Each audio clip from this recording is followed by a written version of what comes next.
Right, let's see what's happening to local bonds. The R186 at 9.3%, the R207 at 8.7%. The interesting thing is what's happening to US and treasuries and UK treasuries. The US 10-year government bond trading at 1.7% today. So there is a flight to perceived safe haven assets. And joining me on the line now is Wikus Furstenberg, portfolio manager at Future Growth Asset Management. Wikus, thanks very much for your time this evening. Hello, Juliet. Wikus, what do you make of what's happening to international sovereign bonds at the moment? In particular, the Japanese bond, which actually traded, the Japanese 10-year government bond, went below zero, I think for the first time ever, and certainly the first for a G7 country to do so. What is that saying about the state of the global financial markets? Well, you mentioned the phrase risk aversion, flight to safety. I think we've been battling with global growth for a while now.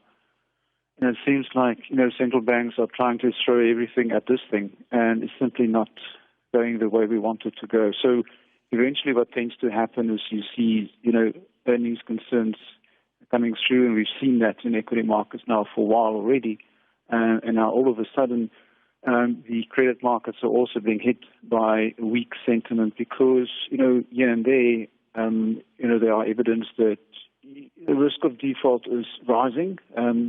At least perceptions of default are rising. And what you tend to see then is people sort of trying to get out of those assets where the risk of default has increased globally. And then, of course, the only way for them to sort of go is to look for those safe havens where the risk of default is lowest. And you mentioned, the developed markets, treasury markets in those developed markets, including Japan and UK, for instance, and so what is it? The US as well. Okay. And when you talk about defaults, do you mean defaults as far as corporate bonds are concerned or corporate earnings? If I sort of use the word default, obviously it refers to corporate bonds. Not just in terms of capital, but firstly, would they be able to pay interest? And that's obviously a concern that's rising, and that's why we've been seeing credit spreads widening for a while.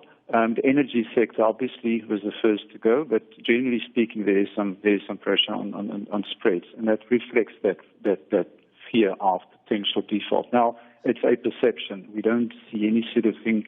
We haven't seen any of that unfolding yet. So what does this mean for South African bonds? Because, of course, we're perceived to be a much riskier asset. Does this make us even less attractive, and are you seeing a sell-off in the local bond market? Our market is hard to sort of digest and see exactly why the market is selling off. We know our market is weak because of what's been happening on this side in terms of the fiscal developments, et cetera, weak rand. And obviously all of this is linked to weaker growth to some extent as well. We certainly will not benefit from global risk aversion. As you mentioned, we're certainly one of the weaker sovereign issuers, and you will clearly have an impact on yields. Our yields will be going up. Okay, so we're not going to benefit, and yet, interestingly enough, we're seeing the rand strengthen today. Is that to do with any buying of local bonds, or is it? To what would you attribute that? That's really hard to tell. The currency's been very volatile. A lot of other things may sort of have an impact on the currency. I'm not convinced that there's a direct link between what the topic we've discussed is now, what's been happening in the currency market and, of course, the bond market. We'll only see stats tomorrow in terms of bond buying. Interesting, though, if we ignore today, year to date, we're actually seeing some foreign buying of SA bonds. Okay. So that's interesting, and I think clearly they've been taking a view on the currency. The currency has weakened a lot, and of course, bond yields have also jumped a lot. So it probably makes sense for them to sort of take a stab at this one.